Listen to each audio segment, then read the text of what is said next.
Welcome back, everybody, to Pull Hook Golf, the podcast. I'm your host, Matt Cook. We've got Buttsy with us as well. There were tornado warnings everywhere today. I didn't see it, but Buttsy sent me a screenshot, and he's like, hey, I think we might have to do this one remotely. So I am at my home location. Butsy's at his. No Pull Hook Studios tonight. We're going back to where it all began in the remote sessions back when I was doing remote podcast episodes with Mikey Perez, remote episodes with Bobby Brown, and now remote episode with Buttsy. I'm feeling absolutely fantastic. You could tell Buttsy is in the flow state right now. If only he could always get his golf game into that flow state, he'd be absolutely crushing it every single time. But welcome back on, Buttsy. How you been? I'm doing good, man. Good start to the week here. Excited to be here. I'm glad that we at least got to make this happen. I'm sorry. I really thought like there was a chance one of us could die tonight in this storm. And well, yeah, it's looking. I know Tucson had some tornadoes touch down yesterday evening late, and it's on its way. I'm down here in Chandler, and I am looking at. You remember the movie Independence Day when the ship crests over? It's what it looks like out here. So. It's not looking good. Not looking good out there. No. So No, glad we played it safe, you know? Sometimes you risk it for the biscuit, but tonight we're playing it safe. Yes. So, just saying. And Track Golfer, he went ahead and he let us know that on the west side, it is crystal clear right now.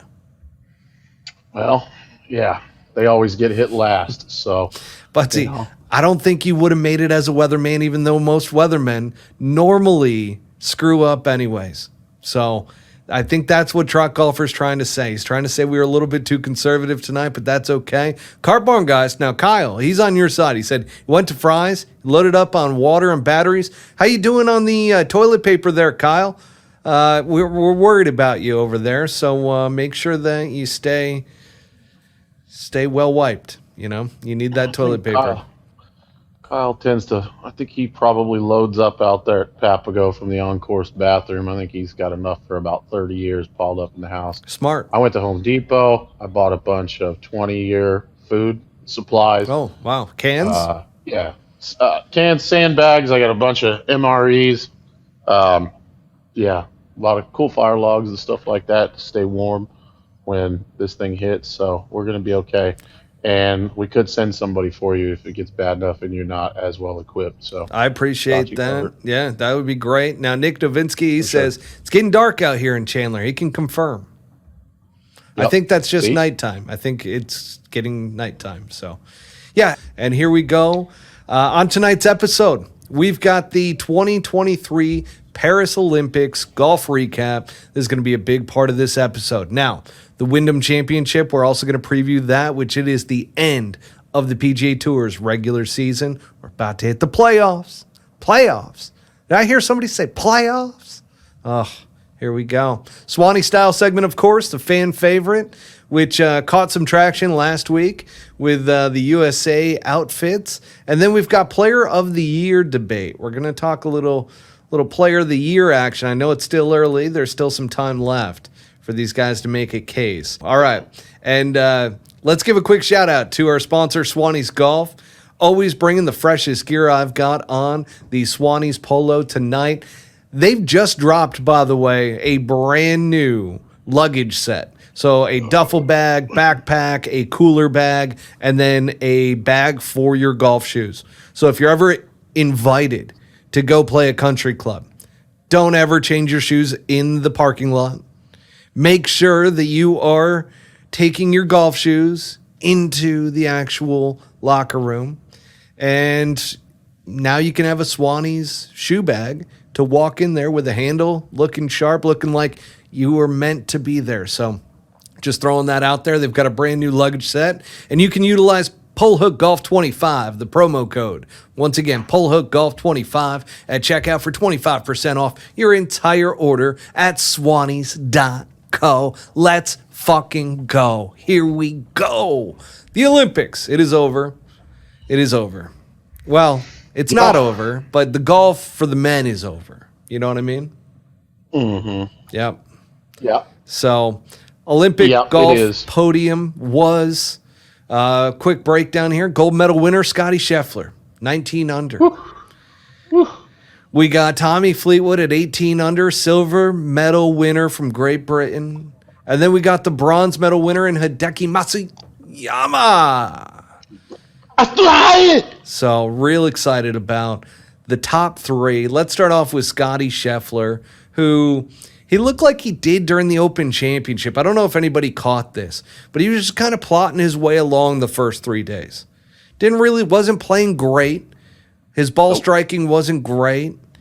But then all of a sudden, comes Sunday, holy shit. It's like he went to bed with an American flag as a comforter that night and then woke up and remembered what he was there for, you know? I completely agree. And the thing is, in that final round, he looked dialed. He started off with 3 straight birdies, got 3 under right off the bat. He finished at 3 under for the front 9.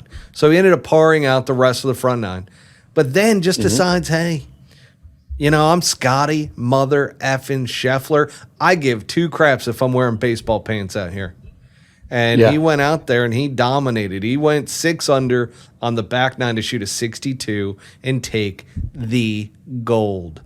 That was not the American we thought, though, right? No, and man, I think they were in the notes. Are we going to touch on the baseball pants? Oh, we are. We're going to get to that in the Swannies Style segment. Okay. Yeah, not the moment yet. Stay tuned, folks. No, dude, it was really cool. I mean, obviously, you know, I was playing golf and I caught the feed sparsely, but to see him crying there, and it was just really a pretty special deal. Yeah, he said he's an emotional man. He goes, normally after winning an event, you go and you sign your scorecard, you get a few moments to yourself. He's like, normally that's when I cry. He's like, so... You know, he normally cries. That's what he said. Now, granted, he said that he has a moment to himself, whatever. But with the Olympics, you're kind of going from one thing to the next, and you're getting the gold medal pretty much right away. So he said he didn't really have that chance to kind of collect himself and get out there and so forth. So, long story short, Scottie Scheffler was bawling during the medal ceremony and was really emotional for him. So Scottie Scheffler, gold medal winner. Now, Tommy Fleetwood, he played great in the final round. Outside of one poor chip on the 17th hole, he was kind of up against the collar a little bit, but it was enough to where maybe a little distracting, but not enough to like really get in the way. You know what I mean? Yeah. And so he skull fucked a chip to the front of the green, probably 30 feet past where the pin was. And sure enough, misses the putt, and that's what cost him. On 18, he actually got up and down from a really tough spot and finished off with a par. That sealed his silver medal win. And yeah, I mean, Trot Golfer's over here commenting that he almost made it. He almost did. I mean, so just that one little blunder for Tommy Fleetwood. And it did. It looked like the pressure got to him on hole 17, knowing that he was tied for the lead. And all he had to do was come in and par in to go into a playoff with Scottie Scheffler. Mm-hmm. Does this happen a lot to Fleecewood? He's got the history of never winning in America, right? So never winning on the PGA Tour. He definitely has struggled under pressure at major championship golf courses, I would say. I think that's fair to say. He really hasn't gotten that elephant off of his back. And the other thing about Tommy Fleetwood, and by the way, I love Tommy Fleetwood. Fairway Jesus, love Tommy Fleetwood. However, Tommy Fleetwood looks kind of like the Hunchback of Notre Dame out there at times. You know, he's kind of hunched over. His shoulders are like falling back. And man, it's just Tommy Fleetwood. Is that a tension? Does he look tense to you? Doesn't look tense. It's just kind of like his shoulders are rounded in a way that it looks like he might have been. Inbred. It might be. So we got Tyson here who said, Tommy Fleetwood, you mean Fairway Jesus? We sure do. Trot Golfer mentions that his shirt's untucked. What a slob, with a bunch of laughing emojis. And he did have the shirt untucked. He did look a little sloppy out there, but it's kind of his style, I feel like. He kind of has that homeless look to him a little bit. And the ratty journeyman. Yeah. And he kind of plays that way too, in my opinion. But he's so dang good, and that swing is so good that it's just shocking that he doesn't win more. And that gets to our bronze medal winner, which was Hideki Matsuyama, who at 17 under par, how does he not win more? His golf swing is fantastic, and he's just got a great game. But I did notice something. So today I watched the replay. What stood out for you? What stood out for me today, because I'm like, all right, I watched it live on Sunday. I was sitting on the couch watching it live, and then early in the morning, and then I wanted to rewatch it just to pick up on that back nine as to everything that took place between Rahm, Schauffele, like when it really started to fall apart. Because when you weren't looking for it, there wasn't really that moment that you're like, oh, wow, this is all going to hell in a handbasket. Well, for Hideki Matsuyama, it looks like the putting stroke. The putting stroke isn't super consistent, and it's kind of up and down. Like it's a weird putting stroke. I never really noticed it before. Jabby? Not jabby. It's almost like a big arc, but like up and down. And he kind of swipes at it almost. I don't know. Like when he's putting good, he putts really good, but I think that might be where his game, why we don't see him consistently on top of the leaderboard. And yes, Trot Golfer's right. The heel is up. Tyson mentions here on YouTube as well that too much pendulum. And it's valid. Yeah. I mean, I noticed that with that final round because I was literally watching in the replay. I'm like, why does he not? Why isn't he? So what does that mean? You think that means he needs to strike it a little more? He's got to keep the putter lower. You know, it's almost like he needs to keep it a little bit more level instead of popping up. And then the toe being up, by the way, normally leads to a pull. So yeah, there's that. And it's not a great looking putting stroke in my opinion, but that might be the reason why he doesn't win more and isn't more consistent, because that golf swing is fantastic. Well, that's what I was just going to say. I mean, we talk about this with a lot of guys, right? Like, oh my God, his golf swing, he absolutely flushes it. And there's usually one common denominator, and the ball just doesn't go in the hole for some of these guys when it needs to. Not a lack of opportunity, right? Like, how many greens did Matsuyama hit? Probably a bunch.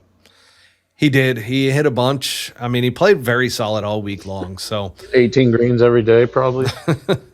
Not quite, but certainly he was up there in terms of greens and regulation. Now, Kyle over at Car Barn Guys says the only thing a golfer needs is mow daylight. Mow daylight. Love that. Man, that's all a golfer needs, Kyle. That is a dynamite fucking drop in right there. That is just some insane knowledge, and thank you. Thank you for that. Trot Golfer says lie angle needs to be flattened. If I could talk to him, he says. So I would love to see him with a lab putter. Just saying. I think Trot would like to see him maybe with the long putter and maybe like a pseudo chest anchor. Just a little. I mean, this guy has gone on a campaign against long hard banger. That unbelievable. Trot Golfer. So we're talking about Trot Golfer, and if you don't follow what Trot Golfer is all about, he's really become a anti-anchoring kind of guy. And on social media and so forth, Trot, you should share your Instagram handle here on the YouTube channel. I'll post it up here. But Trot Golfer, not a fan of Bernhard Langer because he really feels like he's anchoring. And he's got a lot of proof of this, to where it's the wrist that it looks like it's anchoring versus the hand. Like the hand is away from the body, but the wrist is like tucked up against the tit. And he put together like a compilation video. He did. Of several instances, like a detective almost. And I was tagged in it. Yeah, same. Yeah, he let me know. And I don't think he's not wrong. He's not wrong. You can see it's clearly the tension is up against the chesticle, and he's cheating. You just hate to see it. Call that. You hate to see call that on him. Yeah, I mean it's more of a gentleman's kind of. He's got to call it on himself at that point, you know. Yeah. So it is a forearm under the pec is what Trot Golfer is stating. He is not a Bernhard Langer fan because of that. He doesn't like the cheaters. Doesn't like the cheaters, neither do I. But,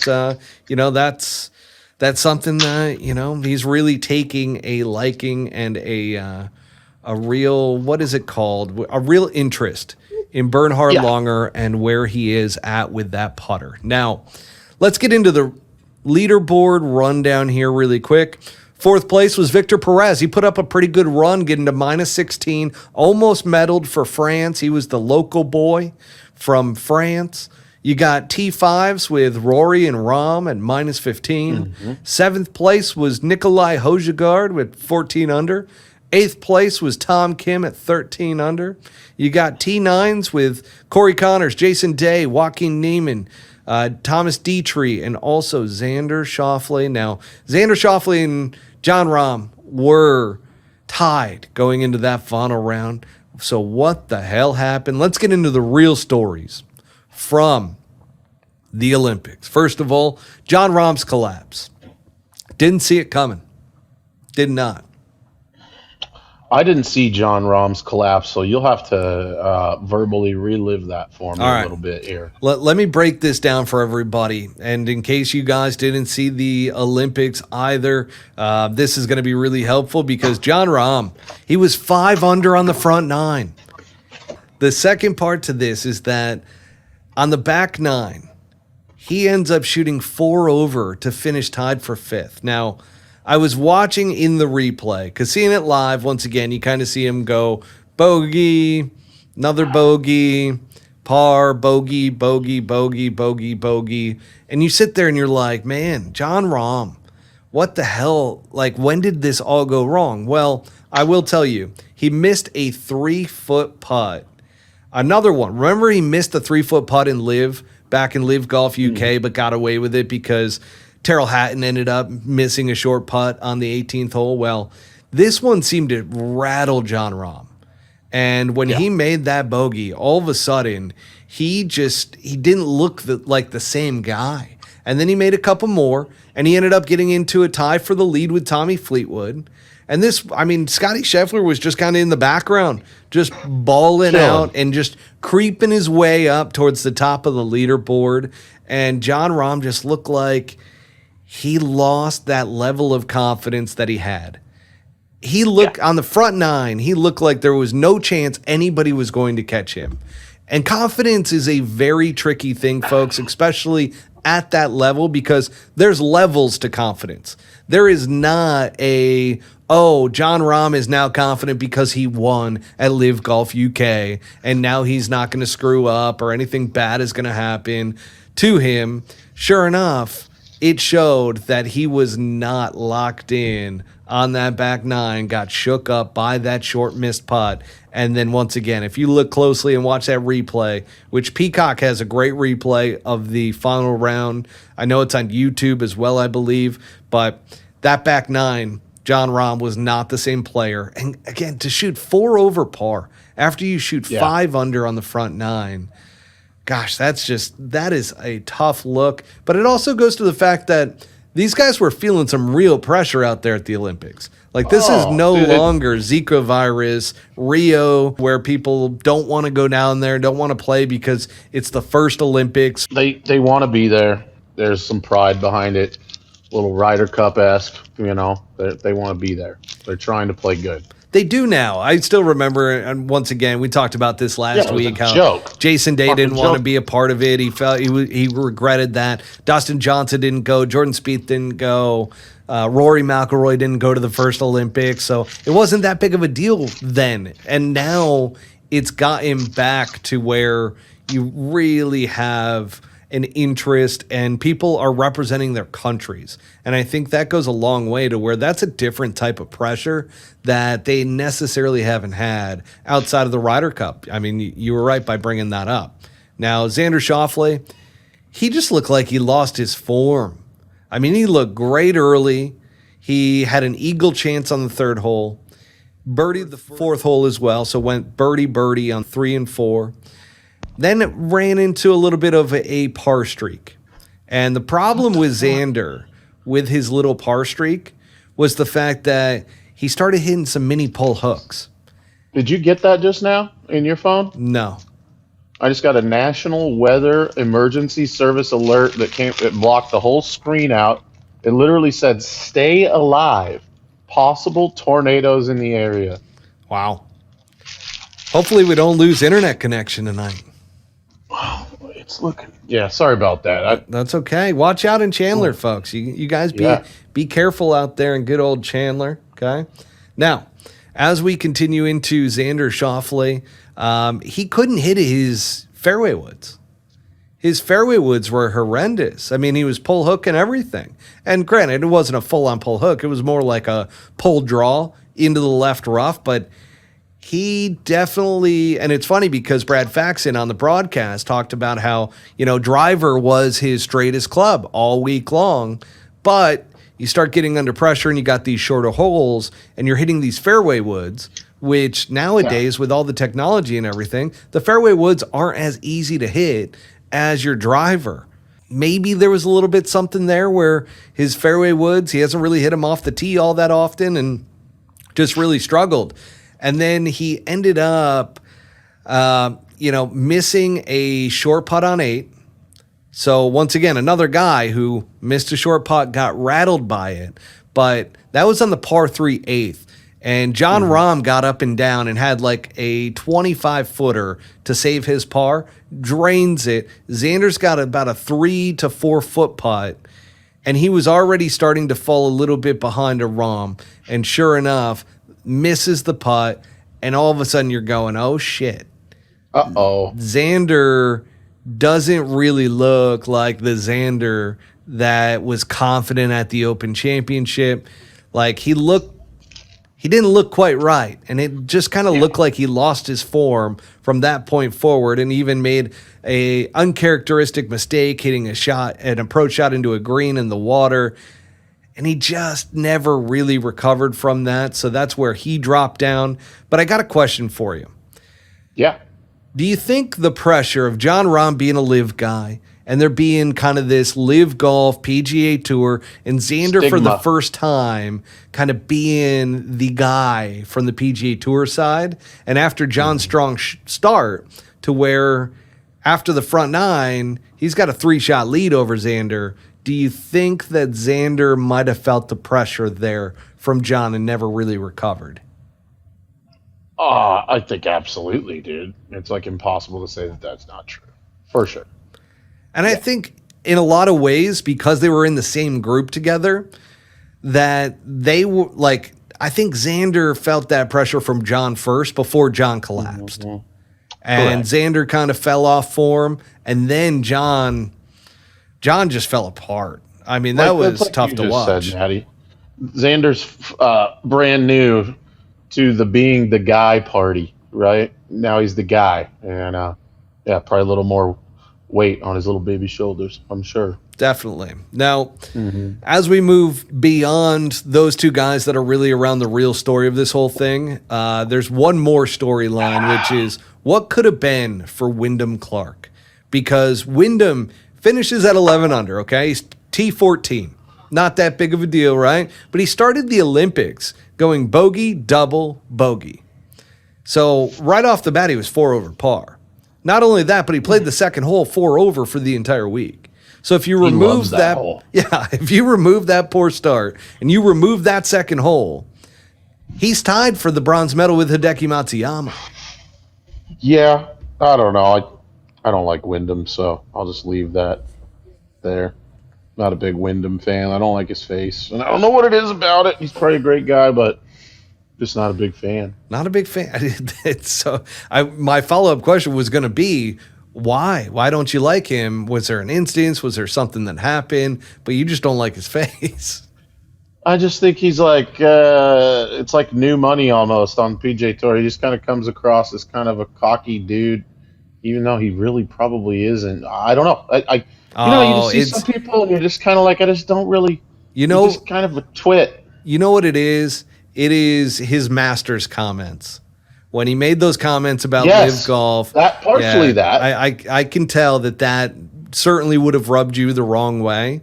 And that's like probably the little stigma.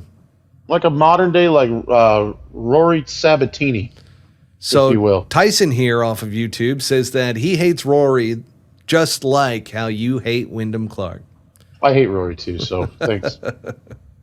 Tyson says he can relate. Hate's a strong word. I respect what these guys do, but they're just people I'm just not into it. Now, Trot Golfer is saying it's the pants for the American side, which it makes sense that Xander would have been embarrassed in those pants and might have fallen apart because of that. Scottie Scheffler, that's a guy who just does not care what he's wearing. He doesn't care how he looks, what he's wearing, anything along those lines. He's just there to ball out. So I think that's why Scottie played so well. Never on straight. Like if you look at Scottie, his hat is never fucking straight. It's a good point. Not that mine is either, but it's always just like he's looking at a putt and it's like up here. It's worse than that. It's like off to the side. We played good today. What happened to the hat out there, dude? What happened? Maybe it's a thing. Maybe he just touches it and that's kind of there's a superstition there. Who knows? It could be.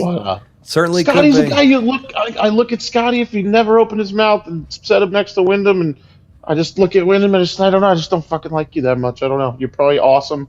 We probably get along great. Yeah. Wow, interesting. And he's a Scottsdale guy too, so that's tough. But here's the other thing about Wyndham. Now, he's been dealing with some confidence issues of late. I've heard that from his team. And this could be the performance that really boosts his confidence moving forward. And I think that what we just talked about with the Masters, to when he talked about the live guys, he had a good first round and then just shit the bed in the second round because of the crazy weather that we had at the Masters this past year. And sure enough, he has struggled really ever since. Outside of his Pebble Beach performance and the Masters first day, just has struggled. And so it's definitely been a confidence thing. And everybody has to be reminded, he just broke through a year ago.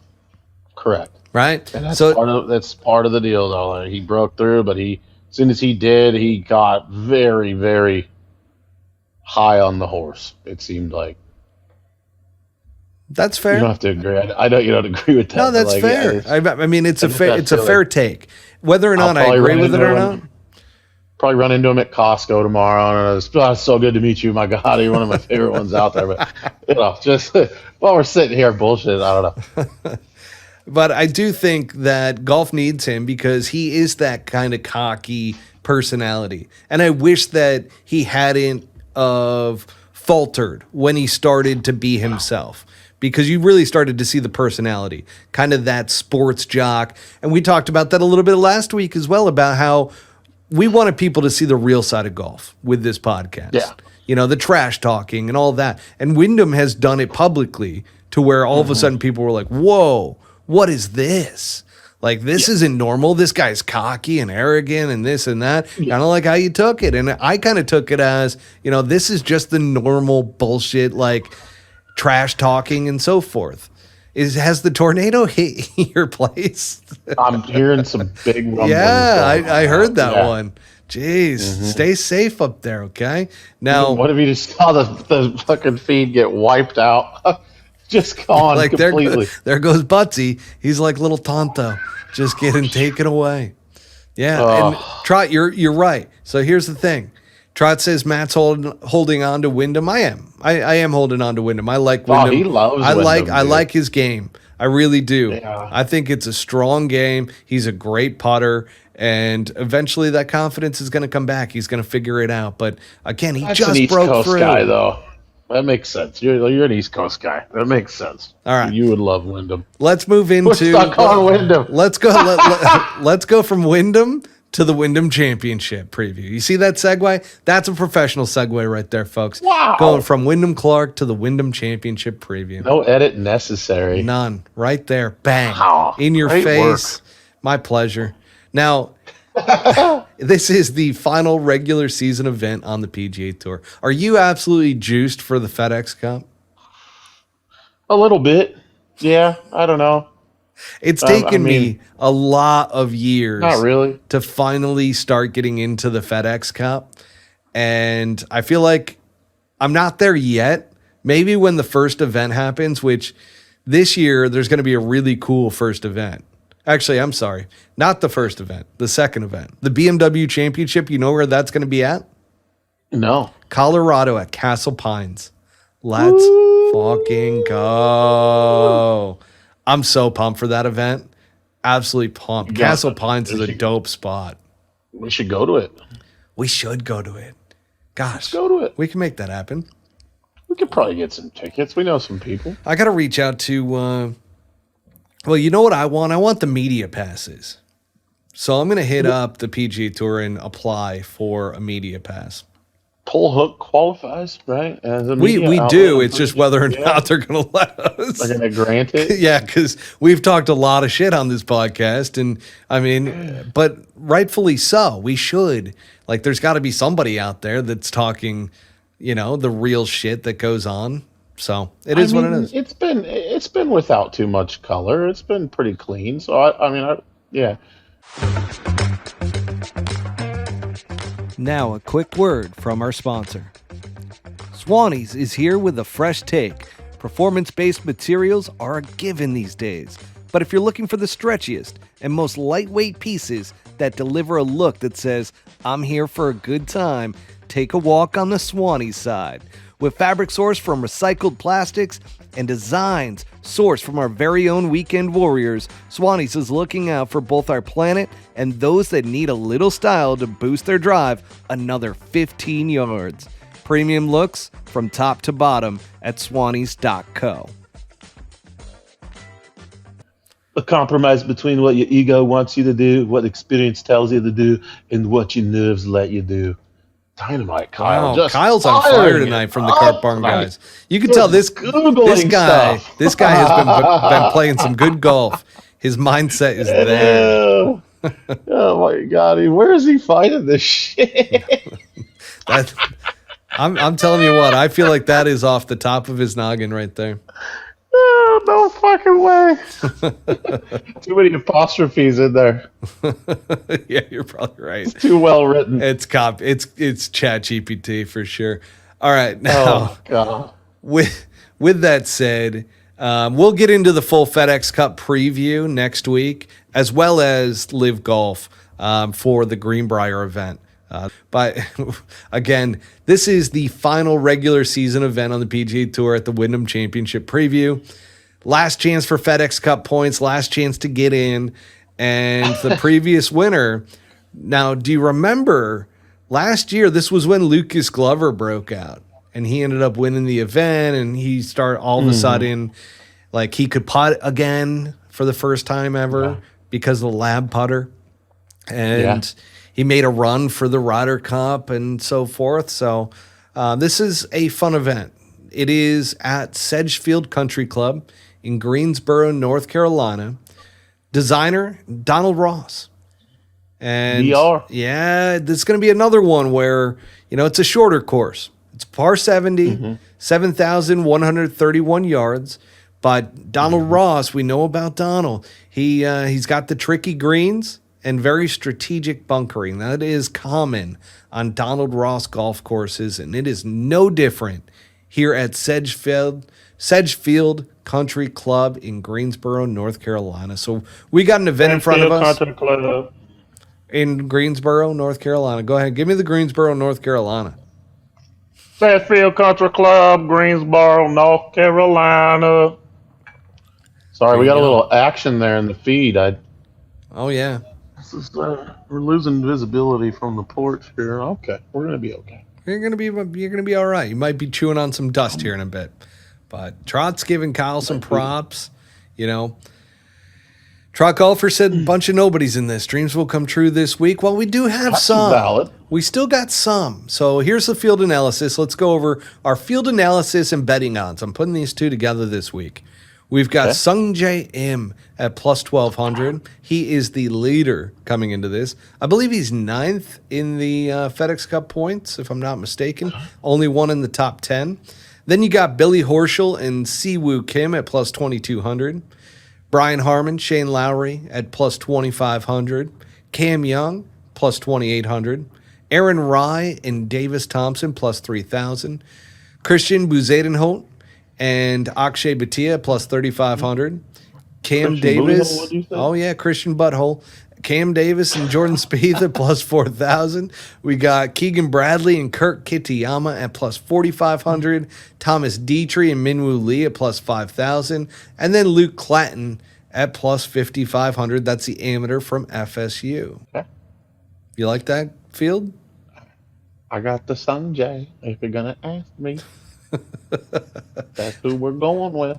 For the pole hook picks, you're going with Sung J M, huh? Sanjay. Wow. Okay.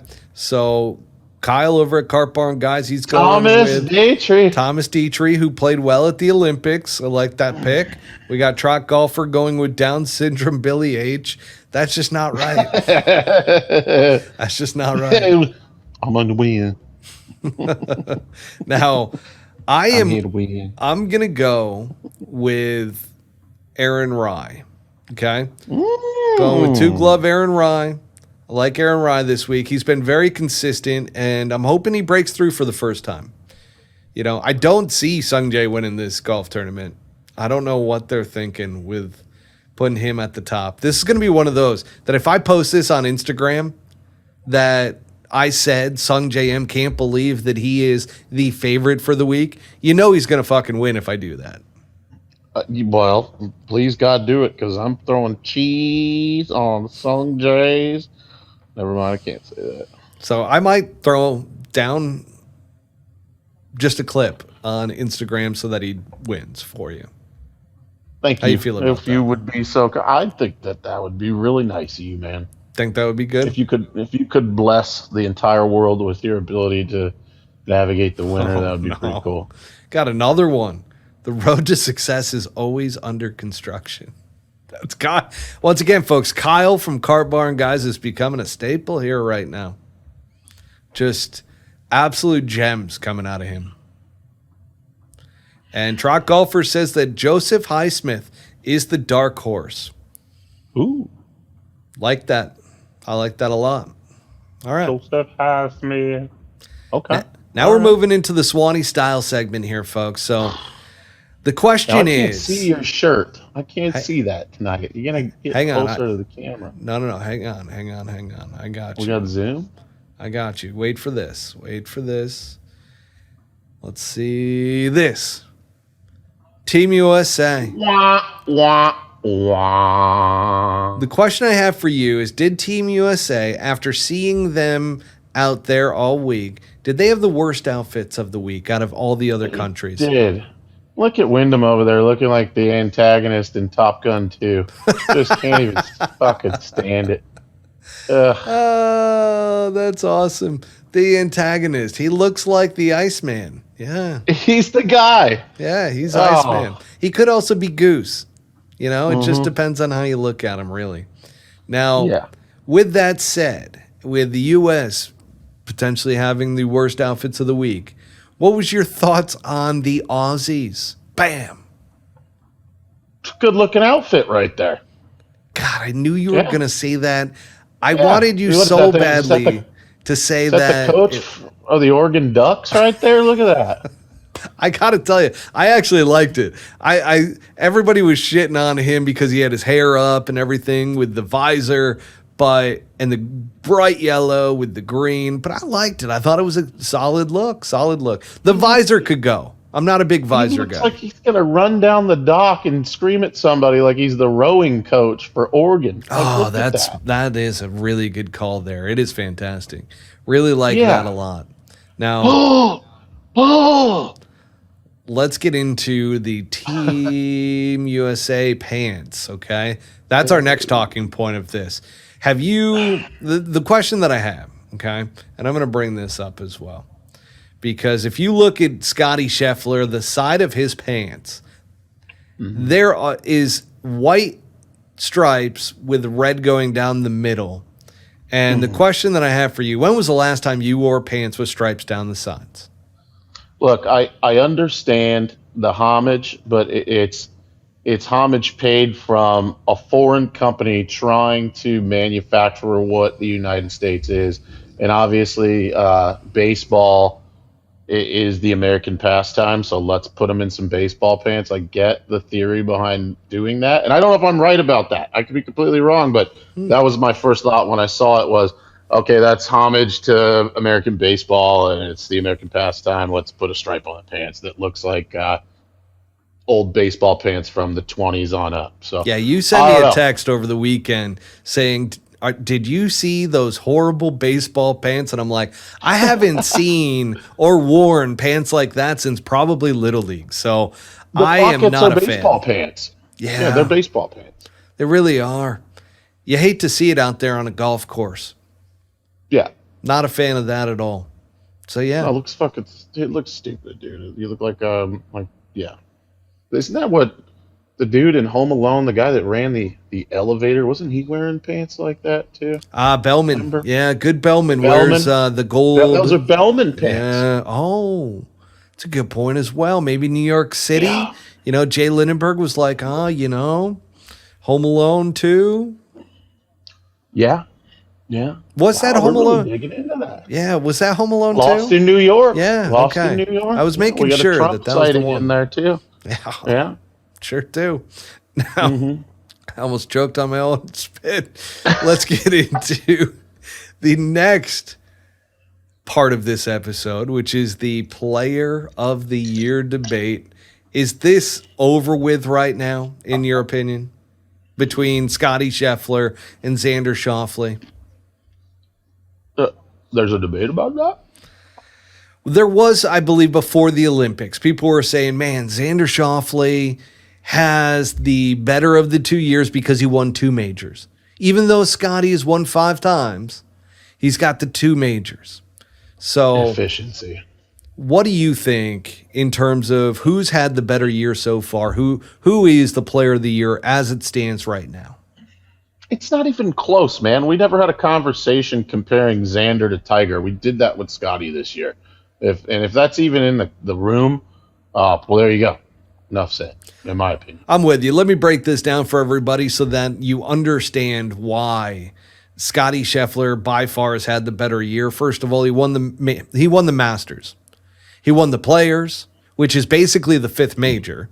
So there's 2 majors right there. You got the Arnold Palmer, which was a Signature Series event. You got the RBC Heritage, that was a Signature Series event. You got the Memorial, that was a Signature Series event. You got the Travelers, that was a Signature Series event. So yes, he fucking dominated when the best players on the PGA Tour were playing against each other. And now he has won the gold in the Olympics, which we saw so many people crumble under the pressure that have not even crumbled under the pressure in major championships. So to me, Scottie Scheffler by far is the guy who has had the best year by far. I'm with you on that. He's also got 14 top 10s, 2 runner-ups.